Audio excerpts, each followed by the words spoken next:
دونوں طریقے سے بھی ہوتا ہے۔ اور یہ ظلم جو گھروں کے اندر پایا جاتا ہے، اس کو یوں نہ سمجھیں کہ یہ وہ والا ظلم نہیں جو یزید کی طرف منسوب کیا جاتا ہے۔ ظلم ظلم ہے، گناہ گناہ ہے، اور اللہ تعالیٰ کو ظلم پسند نہیں۔ ایک بات یہ بھی یاد رکھ لیں کہ جس نے دنیا میں ظلم کیا، اور گناہ تو ایسے ہیں کہ جن کی سزا رب ذوالجلال آخرت میں تو رکھا ہی ہے، لیکن بزرگوں نے فرمایا ظالم اپنا انجام دنیا میں بھی دیکھے گا اور آخرت میں بھی دیکھے گا۔ دنیا میں بھی دیکھے گا۔ یہ صدائے بازگشت کی طرح ہے، صحرا میں جب کبھی کوئی آواز چلاتا ہے تو اس کی آواز پلٹ کر کے آتی ہے، اس کو کہتے ہیں صدائے بازگشت۔ کسی گنبد کے نیچے آپ آواز دیں تو ٹکرا کر کے آواز پلٹ آتی ہے۔ تو ظلم کو صدائے بازگشت کی طرح کہا گیا ہے کہ جب تم ظلم کرتے ہو تو یہ ظلم تمہیں واپس اپنی زندگی میں نظر آئے گا۔ تم نے اپنوں کے ساتھ کیا ہے تو بھی یہ تمہیں نظر آئے گا، اور اسی لیے والدین کے ساتھ کیے جانے والے ظلم کو بزرگوں نے لکھا ہے کہ وہ زندگی میں دیکھ کر کے جائے گا، اس کی اولاد اس سے بھی بڑا ظلم اس کے ساتھ کر سکتی ہے۔ یہ چین سسٹم گناہ ہے۔ ظلم سے ہمارا کوئی واسطہ نہ ہو۔ میرے عزیزو، اللہ تعالیٰ نے اسلام میں ظلم کو کبھی روا نہیں رکھا کسی کے بھی ساتھ۔ بعض لوگ اگر یہ سمجھتے ہیں کہ ہمارا کام یا شریعت میں رہ کر کے ہم کچھ کام ایسے کرتے ہیں جو ظلم سے تعبیر ہو، ہرگز نہیں، یہ ظلم نہیں ہے۔ خود رسول پاک صلی اللہ تعالیٰ علیہ وسلم کے لیے جو لقب دیا گیا قرآن میں، وہ رحمت للعالمین کا ہے۔ وہ سارے جہانوں کے لیے رحمت ہے، اور رحمت ظلم کا اپوزٹ ہے۔ رحمت مہربانی کرنا، شفقت کرنا لوگوں کے معاملات میں، اور رسول پاک صلی اللہ تعالیٰ علیہ وسلم کی جتنی بھی زندگی آپ اٹھا کر دیکھیں وہ رحمت ہی نظر آئے گی۔ اور رہی بات جنگوں کی، جہاد کی، اس کو اگر کوئی تعبیر کرتا ہو ظلم سے تو وہ اندھا ہے، یا پھر کج فہم ہے، سمجھ نہیں سکتا۔ در حقیقت جہاد اور جو کچھ بھی جنگیں ہوئی ہیں یہ بھی حضور پاک کی رحمت کا ہی حصہ ہے۔ حضور پاک صلی اللہ تعالیٰ علیہ وسلم کی رحمت للعالمینی کی ہی یہ مظاہر ہیں۔ میں آپ کو آج کے حالات سے آگاہ کرنے کے لیے کچھ تاریخی باتیں بھی ضرور عرض کروں گا۔ اسلام جس جگہ بھی گیا امن و امان کا پرچم پہلے لہرایا۔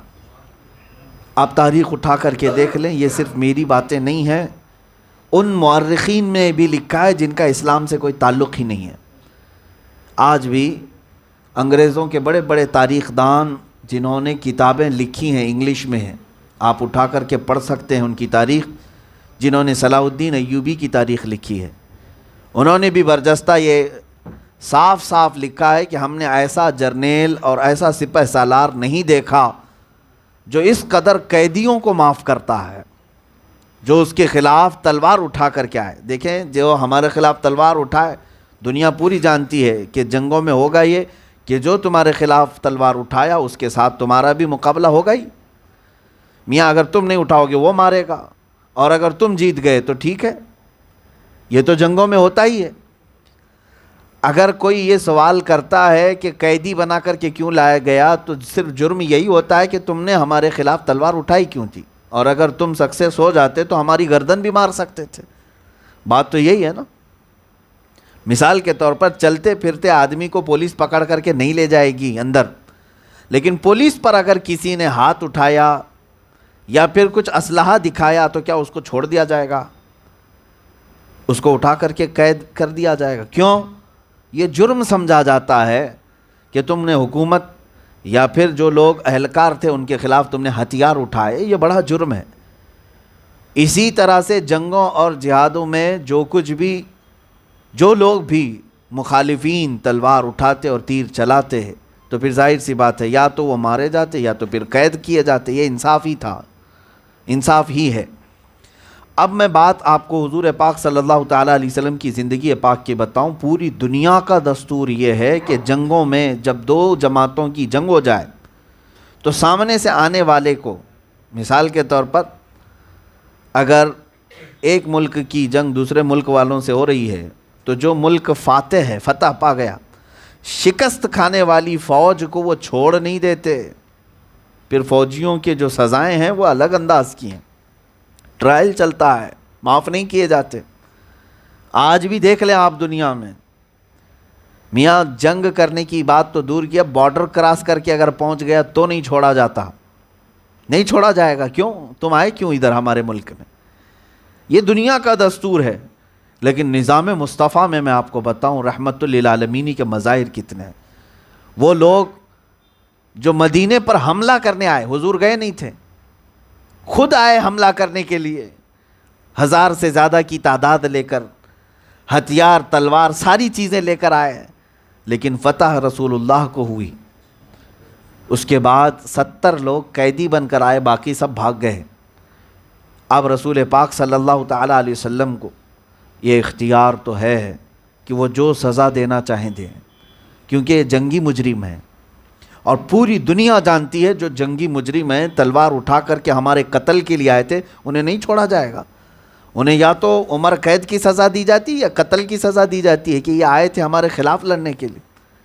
لیکن آپ کو میں بتاؤں رسول پاک صلی اللہ تعالیٰ علیہ وسلم نے ان 70 قیدیوں کے ساتھ کیا سلوک فرمایا، کیا سلوک فرمایا.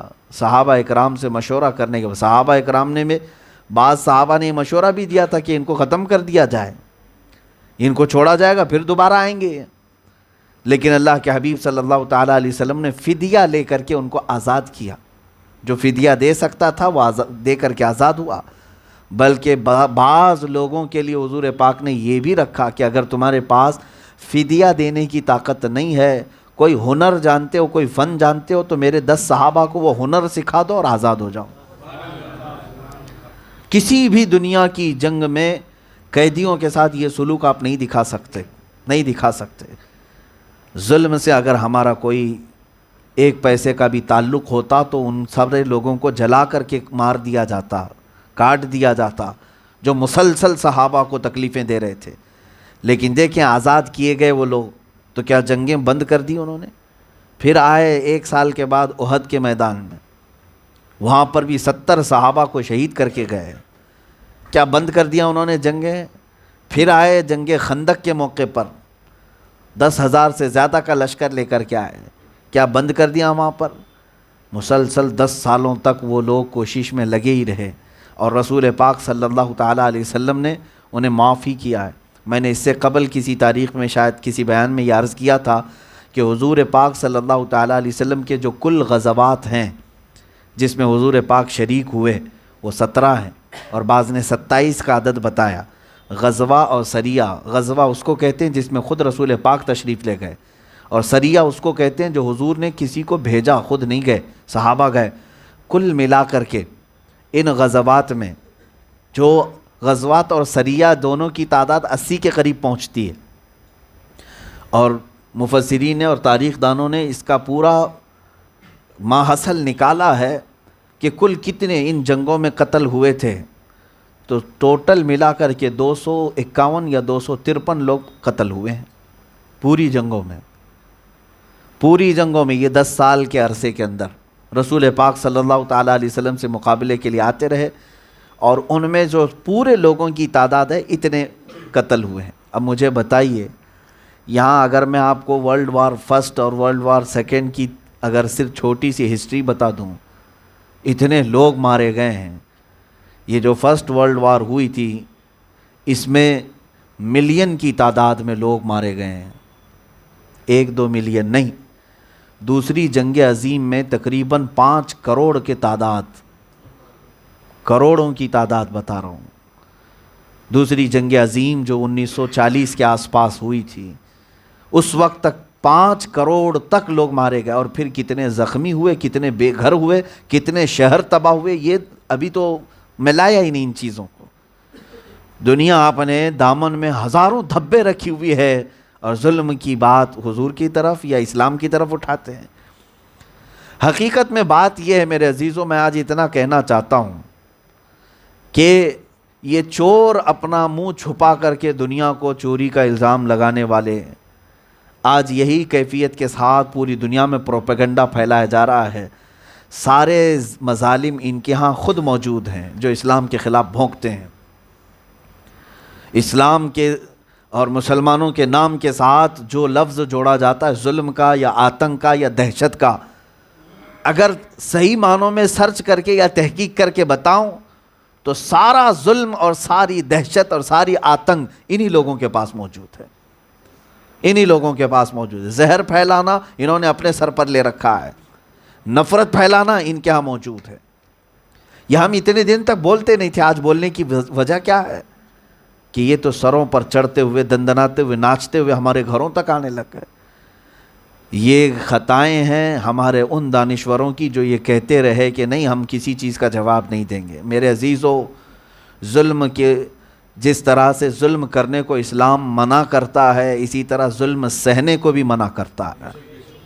تم اپنی عادت یہ نہ ڈالو کہ ہم ظلم سہ کر کے جائیں گے، تمہاری نسلیں اور تمہاری تمام لوگ یہ نہ ہو کہ بزدل بن جائیں.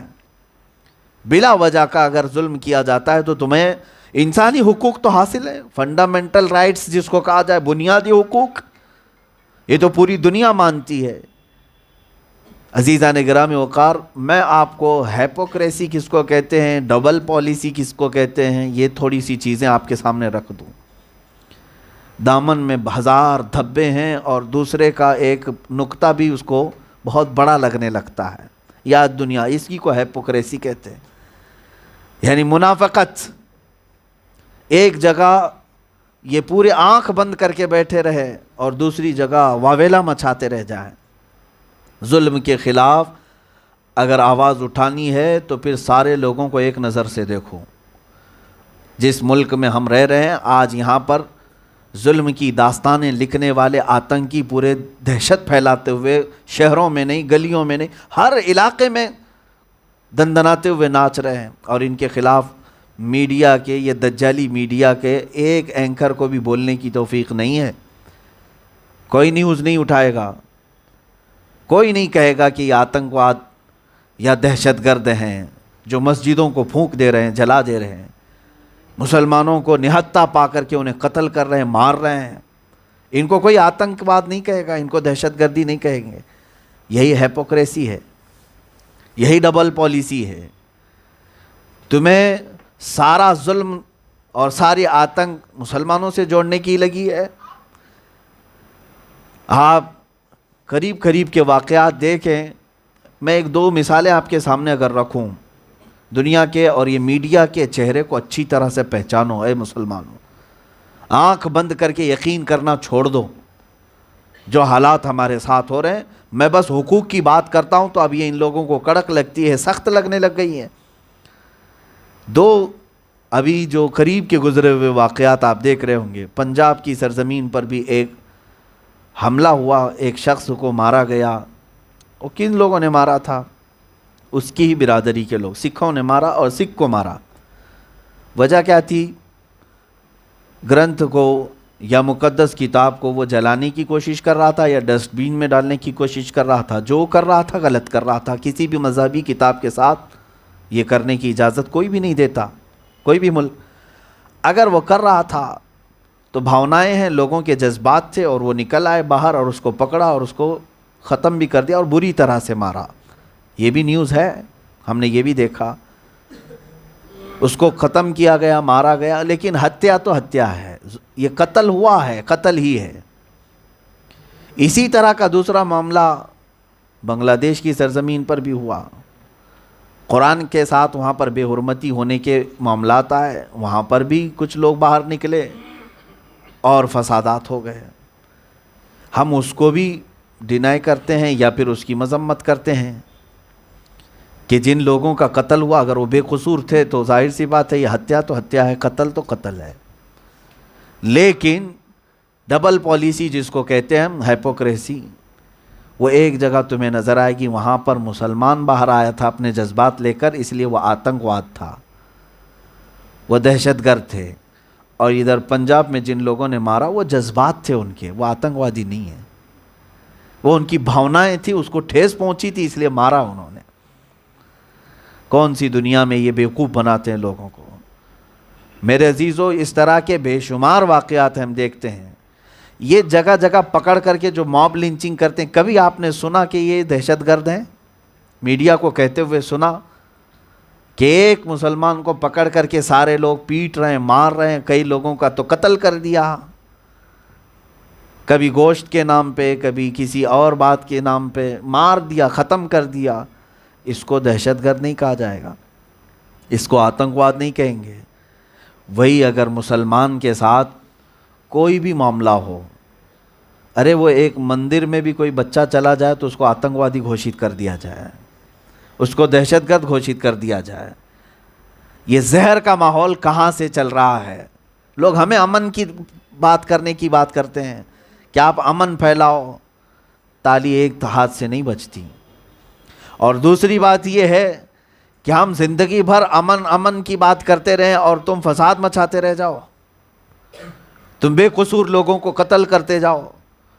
ظلم جو ہے یہ بڑھتا جب جاتا ہے تو پھر یاد رکھ لیں اللہ تبارک و تعالیٰ اس کی قدرت کا ایک قانون ہے، پھر ظالموں کے لیے وہ کسی کتے کو بھی کھڑا کر سکتا ہے.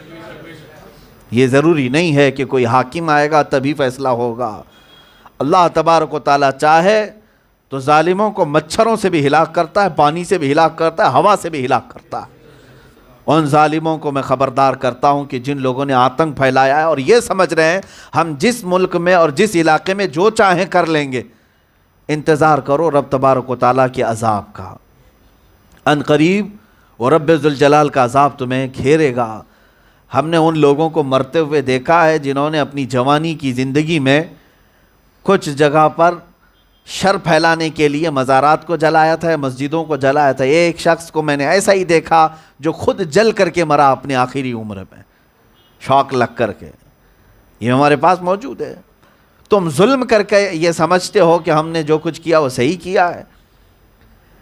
میں آج دکھی دل لے کر کے آپ کے سامنے اس لیے بیٹھا ہوں کہ ہندوستان کے ایک اسٹیٹ تریپورہ میں جو مسلمانوں کے ساتھ حالات چل رہے ہیں، جتنی اخبار ہمارے تک پہنچی رہی ہیں یا پہنچ رہی ہیں، اس میں میڈیا کوئی رول ادا نہیں کرنا چاہتا. یہ وہی میڈیا ہے جو 20 گرام ڈرگز کے پیچھے مہینہ لگا دے گی 3000 کلو پہ تو کوئی بات نہیں کرنا.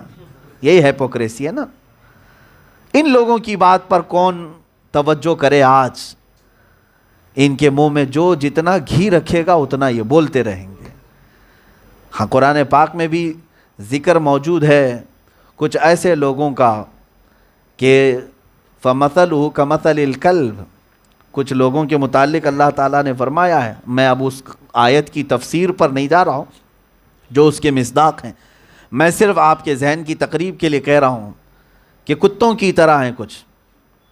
ان کے سامنے کچھ ڈالو تو چاٹتے رہ جائیں گے، چاٹتے رہ جائیں گے، اور پھر چھوڑ دو تو دم ہلاتے رہ جائیں گے. یہاں پر جو حالات چل رہے ہیں آج، انہوں نے جس حکومت کے نشے میں آ کر کے یہ سب کام کرنا شروع کیا، ان کو ایسا لگتا ہے کہ یہ حکومتیں اور یہ گورنمنٹ پورے صدیوں تک قائم رہنے والی ہیں، برسوں تک قائم رہنے والی ہیں. ہم نے راتوں رات تختے پلٹتے ہوئے دیکھا ہے. میں نے ان لوگوں کو بھی اپنے آنکھوں سے دیکھا، قریب سے دیکھا، جن کا نام لینا بھی مشکل تھا عرب کنٹریز میں. ابھی جو ریولیوشن ہوا 2011 کے بعد، ایسے ایسے لوگ وہاں موجود تھے. میں خود وہاں پر زندگی گزار کر کے آیا.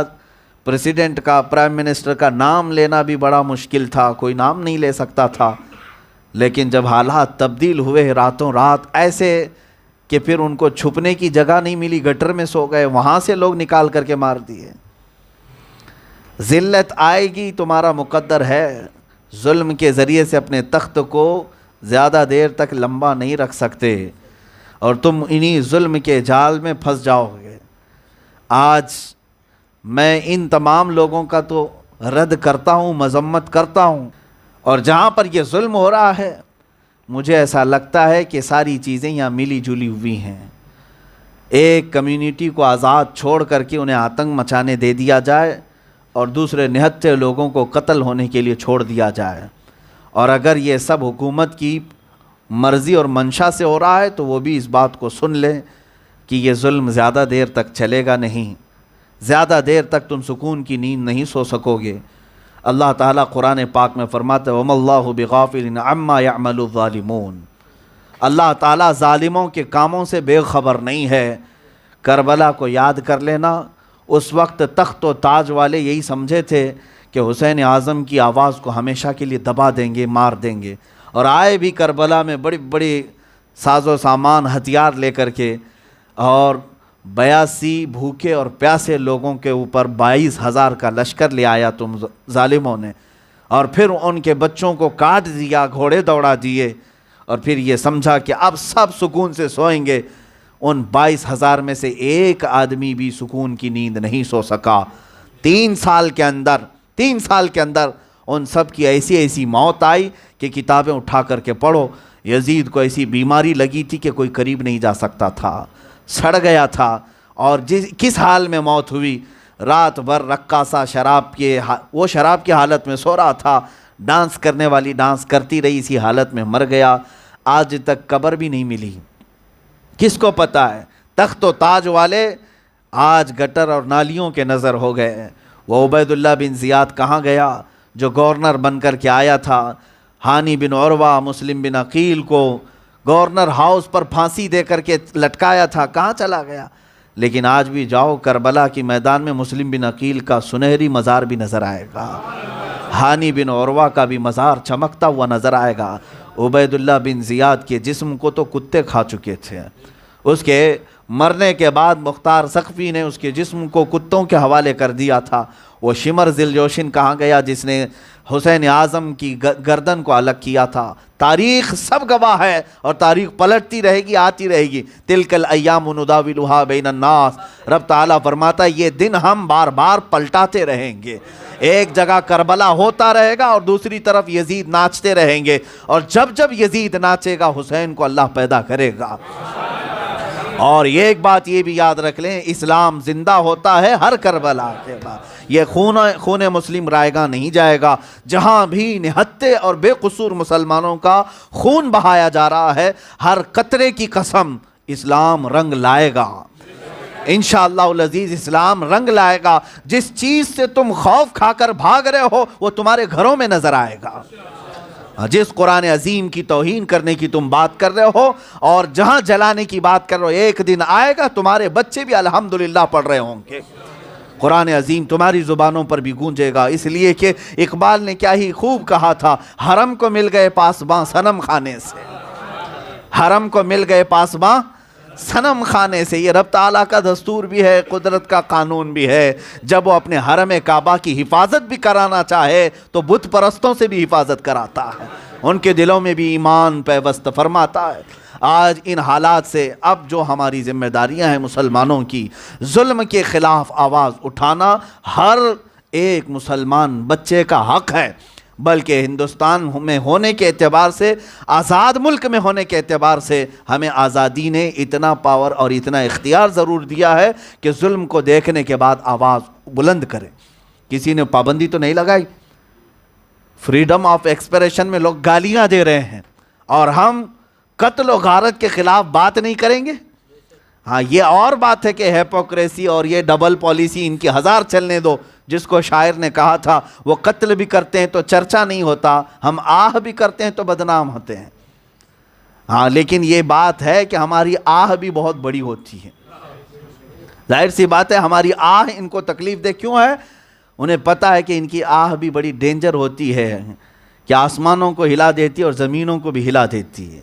لیکن اے مسلمانوں، آپ اس طرح کی خاموشی اور اس طرح کی بزدلی اور ایسے جو حالات آپ اپنے آپ کے لیے موضوع سمجھ رہے ہیں، یہ مناسب نہیں ہیں۔ علماء ربانیین، مشائخ اہل سنت، سب کی آج دوہری ذمہ داریاں آ چکی ہیں۔ آپ کے لیے اللہ تبارک و تعالیٰ نے جو منصب عطا کیا ہے اس منصب کا بھی حق ادا کریں۔ یہ روز بروز کی گستاخیاں، یہ روز بروز کی توہین آمیزیاں، آخر ایک دن آئے گا جب یہ چنگاریاں تمہارے گھروں کو بھی جلائیں گی۔ لوگ یہ سمجھتے ہیں کہ کشمیر کے مسلمانوں کو مارا جا رہا ہے، ہمارا کیا بگڑ رہا ہے؟ تریپورہ کے مسلمان جل رہے ہیں، ہمارا کیا ہو رہا ہے؟ عقل مند آدمی سمجھتا ہے کہ بغل کی جھوپڑی پر اگر آگ لگی ہے تو وہ چنگاریاں تمہارے گھر کو بھی جلائیں گے۔ تمہارے بھی بستر اور تمہارے بھی ساز و سامان خاکستر کریں گی۔ اس لیے ضرورت اس بات کی ہے کہ جہاں کہیں بھی ظلم ہو رہا ہو اس کے خلاف آواز اٹھانا ہر انسان کا یہ فنڈامنٹل رائٹ ہے۔